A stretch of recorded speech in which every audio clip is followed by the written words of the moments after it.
Hello, internet goers. I am David. And I'm Travis. And we're the Game Detectives. Now, David here has often accused me of only liking games because I played them and enjoyed them as a kid. Well, I don't accuse, I correctly observe, that Travis sometimes has his judgment impaired when he's played a game as a kid. But that begs the question, how can we actually tell how good a game is if we have emotional ties to them?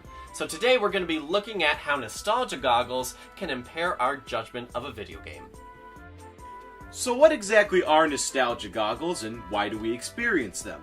Nostalgia can occur whenever you have a strong emotional connection to something that makes us have a very positive view of it. So when you remember playing Mario Party 2 with your best friends in elementary school, you will probably have a lot of positive views of that game because it led to a lot of fun. Unless you lost all the time. And nostalgia tends to happen with things you have experienced a long time ago. So your positive reviews of Battletoads might have less to do with your positive memory of it, and more just about your general incompetence to actually measure the worth of a game. And you can see nostalgia everywhere you go today. A lot of movies and TV shows, from Teenage Mutant Ninja Turtles to Power Rangers, are based off content exclusively from the childhoods of Gen X and Millennial populations. Entire companies and franchises are based off replicating what we've experienced as kids. But is this a good thing? A problem with nostalgia can be that expectations can be extremely high for these new franchises and movies, meaning any kind of departure from the original source might mean failure. For example, the new Ghostbusters movie had so much debate over the 4 women playing the main roles that the movie ended up not doing so well in theaters. But as we can see from movie sales from films such as Jurassic World and the new Star Wars, these movies sell extremely well. However, these successful movies follow their original source materials almost to a T in their construction. So even if the film isn't all that good, it's basically a repeat of the original, the nostalgia will bring people into the seats. But that almost makes it even worse. Even if the original source material or the new and updated material aren't all that good, just the name will make people want to buy it. That means we put more stock in something simply because we recognize it, and this allows producers and consumers to make and consume shoddy material. And that means that innovation and new stories could be compromised in the process. And that brings us back to video games. A lot of video games that are made are part of a series, like Mario or Assassin's Creed. The companies that make these games know that people will most likely buy the next entry in the series, no matter what kind of quality it ends up being. But these games can get old and stale really fast. Games like Call of Duty reuse the same exact mechanics and gameplay over and over, and people will simply buy them because they have liked the previous games. But that does make some sense. After all, the best way to determine the quality of a game or movie is to judge it up against the work of similar games and movies. So that's not exactly the kind of nostalgia that I personally have a problem with. If people like a game simply because the company that made it has made great games before, that makes sense. What I have a problem with is looking back at old games, believing them to be perfect because we've played them as kids, and wishing everything to be just like that game. David often accuses me of blindly liking games simply because I had a great time playing it as a kid. But to me, that's part of what makes a game so great.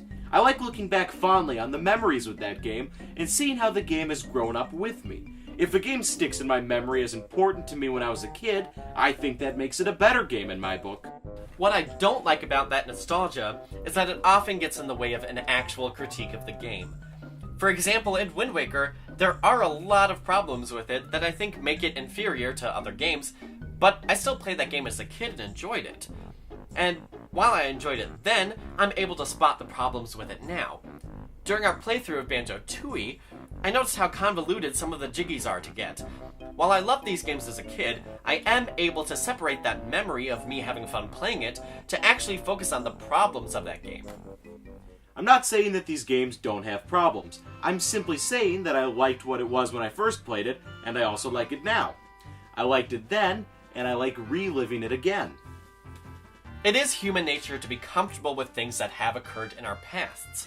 After all, if we experience something as safe and good, we're more likely to cling onto that thing and view it again as safe and good. Simply, we feel safe around things we know, such as Travis with Wind Waker over here. So he wants all of the Zelda games to be Wind Waker because that's what he likes. But when Breath of the Wild comes out, he hates it because it's very different from the things that he likes. And what's wrong with that? What's wrong with liking something and expecting to get that when you buy the next game? When I buy a Legend of Zelda game, I have a certain expectation as to what the game is going to be like. A Breath of the Wild is so different from any other Zelda game, and that's why I'm extremely skeptical about it.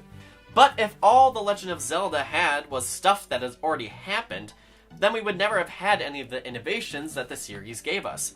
We would never have had Z-targeting, we would have never had a 3D Zelda, we would never have had the time system in Majora's Mask, and we never would have had sailing in your favorite game. Yes, but what Breath of the Wild is attempting isn't actually anything new. It's just new mechanics watered down based off games like Shadow of the Colossus, Dark Souls, Skyrim, and Metal Gear Solid. If I wanted that, I would play those games. But a lot of games take things from other games and rework them. If Breath of the Wild simply imitates Skyrim, then it wouldn't be a great game because then you just would want to play Skyrim. But if it adds a spin on those tropes and combines them with some of the Legend of Zelda tropes, then it could be a good game. And Breath of the Wild would also be lazy if it just simply imitated Wind Waker as well. And we know what an imitation Wind Waker already looks like. Thank you, Phantom Hourglass. And the same thing can be said for a lot of other series that haven't been all that innovative, including every single game that EA has ever released. And if you're talking about Sonic the Hedgehog, you're probably right. In the recent reveal of the upcoming Sonic games, and really for the past 15 years, Sonic Team has been talking about making games that bring Sonic back to the original roots. But it really hasn't worked out in the terms of making actually good games. In fact, Sonic Generations was probably one of the best games of the past years, and they literally just featured old levels from previous games as its main point. This points to how wanting to base on nostalgia actually hurts the game series as a whole, by making companies focus on what's worked in the past with no real motivation to innovate or make anything new. And with any medium, innovation is key to survival. But just because you rely on nostalgia doesn't mean you can't innovate. Again, by looking at the various ways in which some game series, such as Metal Gear, have updated their core mechanics, you can actually see how nostalgia can sometimes play an important role in innovation itself. Because these titles are so beloved, it's sometimes easier for companies to take risks and try something new, since the IP will be recognized enough that people would probably buy it, even if it's not of the highest quality. This allows makers to innovate and try out new ideas, but with an established series that won't bankrupt the company entirely. But nostalgia doesn't even have to be tied to a specific game series in order for new video games to be successful, especially when it comes to raising money on sites like Kickstarter. Yooka-Laylee is a very promising title, but it had a record-setting contribution to the title because the core old Rare team, who made Banjo-Kazooie, were mostly all working on Yooka-Laylee as well. Even though Yooka-Laylee is technically a new IP, simply the workers behind the game and the promise to return to something actually successful made gamers enthusiastic enough to support it. Let's just hope it actually turns out well. Similarly, Bloodstained, which was made by a lot of the same people that made Castlevania games, promises to bring a new experience based off of those old games. But then again, that nostalgia can unfortunately create some horrible games. Kickstarter games are known for having to push back release dates or flat out make horrible titles, especially in the case of Mighty No. 9, which promised to bring back the mechanics of Mega Man and update them for the 21st century gamer. Unfortunately, the game took everything that was wrong with the games from the past and everything that was wrong with games from the present and mixed them into one big stew of awfulness. The bad guys cry like an anime fan on prom night. So there really is no one explicit positive use for nostalgia when it comes to making games, or anything for that matter. Many times, nostalgia can be used as a way to just cover up shoddy gameplay or lazy story design. But it can also bring back some important features of old games that new games seem to have thrown by the wayside, and support established game series into trying something new. But that nostalgia can also cloud the views of gamers of what actually makes a good video game. Just because you've liked something as a kid doesn't mean it should be remade or updated. Ultimately, every game has to be based off ideas from games that have existed before it, but turning those ideas and making them into something fresh, new, and exciting actually takes hard work and should be commended. So that was our look into nostalgia goggles. Should we start a Patreon so we can update our wardrobe budget? Let us know in the comments.